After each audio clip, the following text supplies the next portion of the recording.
You're listening to Dark Waters Radio, the premier destination for paranormal and cryptid encounters. Get ready for storytelling perfected with your host, the godfather of Dogman stories himself.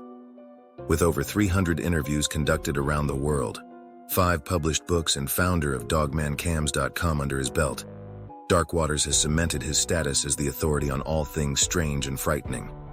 From dogmen to ghosts, witches, and government conspiracies, he's heard it all. After taking a short hiatus, Dark Waters has returned in full swing to once again evolve the landscape of true story narration. His gripping accounts of supernatural run-ins will have you on the edge of your seat. So turn down the lights, settle in, and prepare to believe the unknown. The Godfather is back, and he's ready to introduce you to creatures, specters, and phenomena you've never heard of. Storytelling perfected. This is Dark Waters Radio.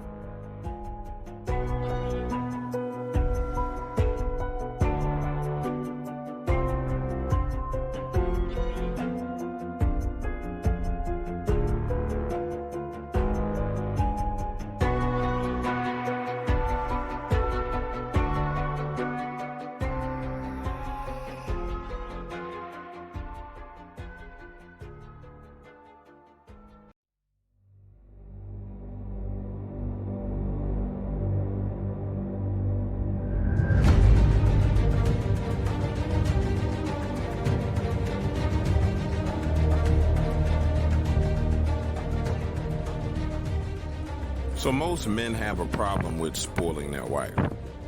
Me, I never had that problem. As far as I was concerned, I didn't have an issue with dropping you off to work, picking you up from work. I don't have an issue with opening doors and closing doors. In my mind, I'm always at competition with another man. So guess what?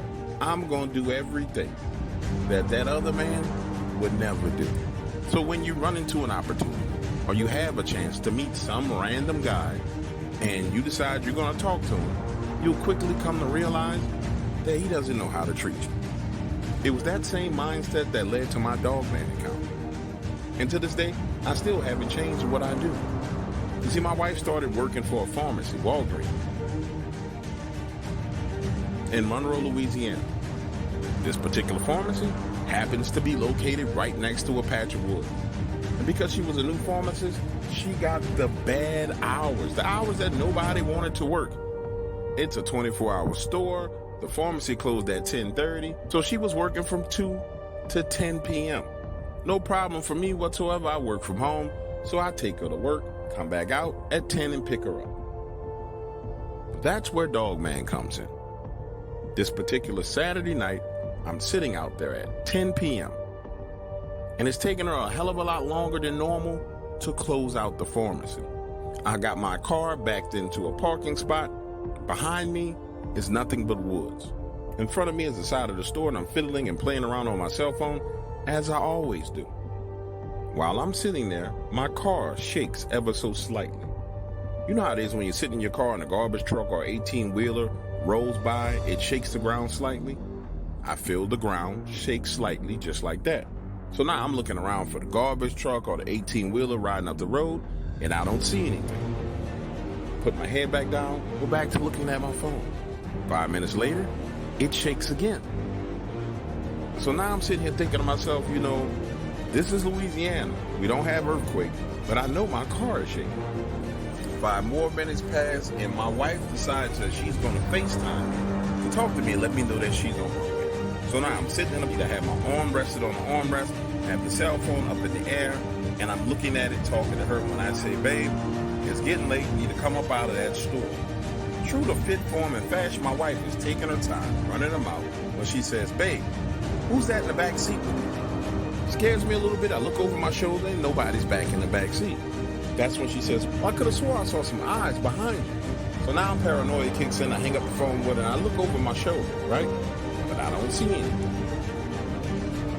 5 more minutes pass, I put down my cell phone, and now I'm more conscious of what's going on in my surroundings. I'm looking through my mirrors, looking through my rearview mirror. And that's when I see what looks like these eyes in the woods behind me.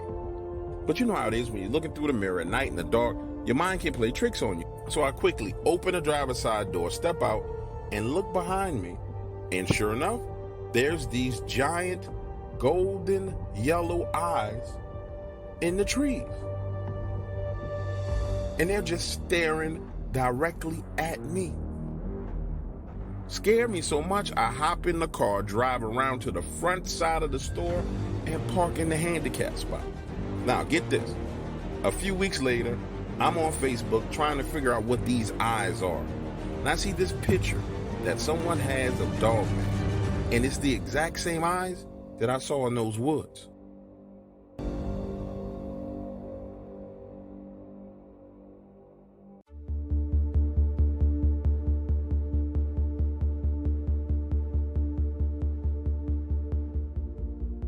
Listen, the concept of a wolf that walks on its hind legs was and is still foreign to me.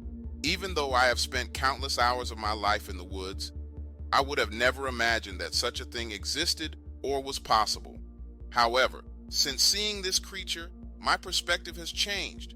Not so much on hunting and going into the woods. That is too much a part of my way of life. But on what is and isn't possible, if you catch what I mean. My mind no longer just accepts what people say as truth. In a way, my encounter has been a great eye-opener for me. Picture this. It was a warm, sunny day, 84 degrees. I had just parked the truck and was preparing to walk into the woods when I see another hunter, Evan, coming out of the woods. He has this crazy look on his face and he says, "Jimmy, it's not a good day to be in the woods. I've been here since 5 a.m., went to take a deer, hit it and tracked the damn thing. And when I found it, let's just say something else had got there before me and it wasn't normal." I say, "Something else? What are you talking about, Evan?" He replies, "Listen, just trust me. Stay out of the woods today. Besides, you done got out here late anyway." He was right. I should have been here hours ago. As he put his rifle in the back seat of his truck, hopped in and pulled off, I stood there thinking. My mind wandered off, started to replay the events of 2 days ago. An issue at work. I'm a distribution manager for a subsidiary of a major beer company and things have been extremely stressful around the office. Sales have been down and my boss doesn't seem to understand it's not my job to concern myself with marketing or branding or inner office politics. It's my job to make sure our logistics are in order and that clients are happy with the service they get from this organization. I'm not a cog in the machine.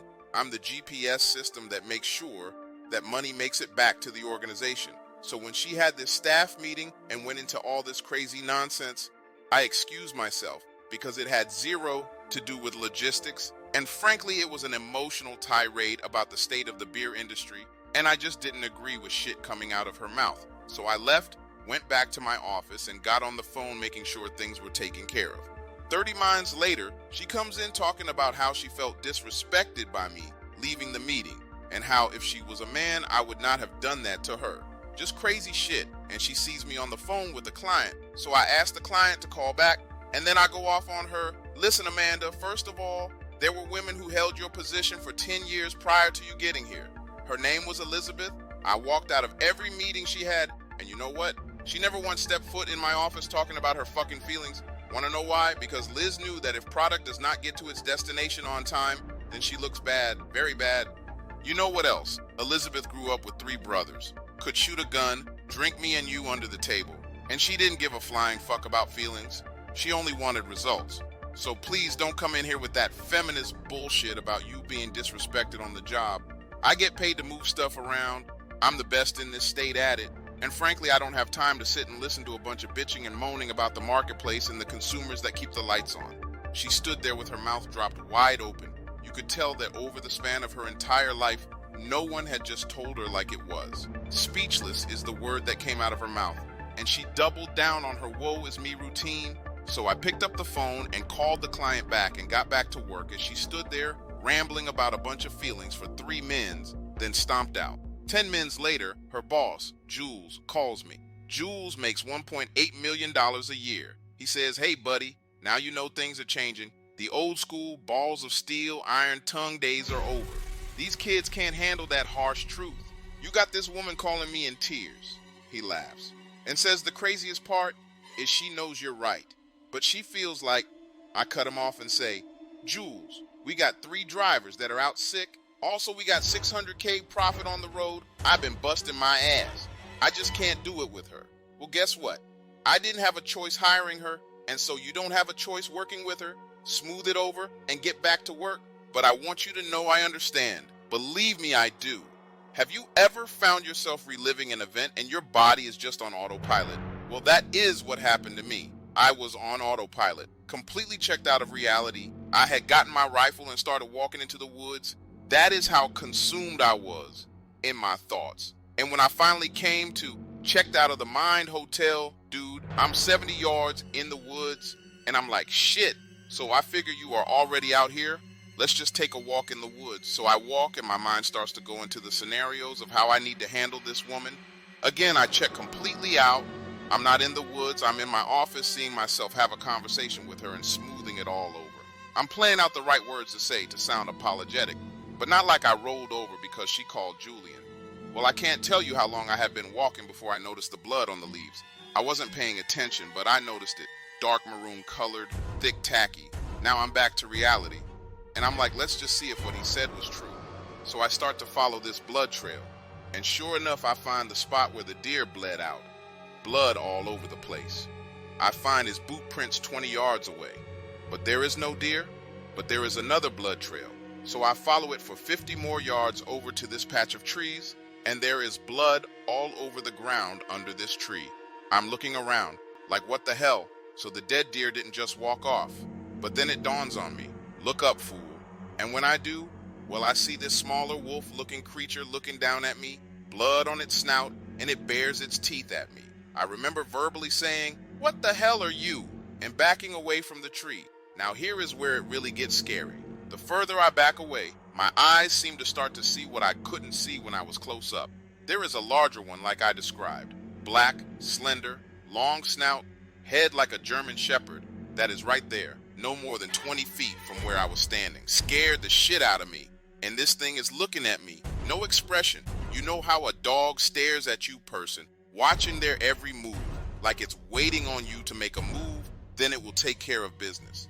So I did nothing but back away and keep my eyes on it until I was far enough away to turn and fast walk back to the truck.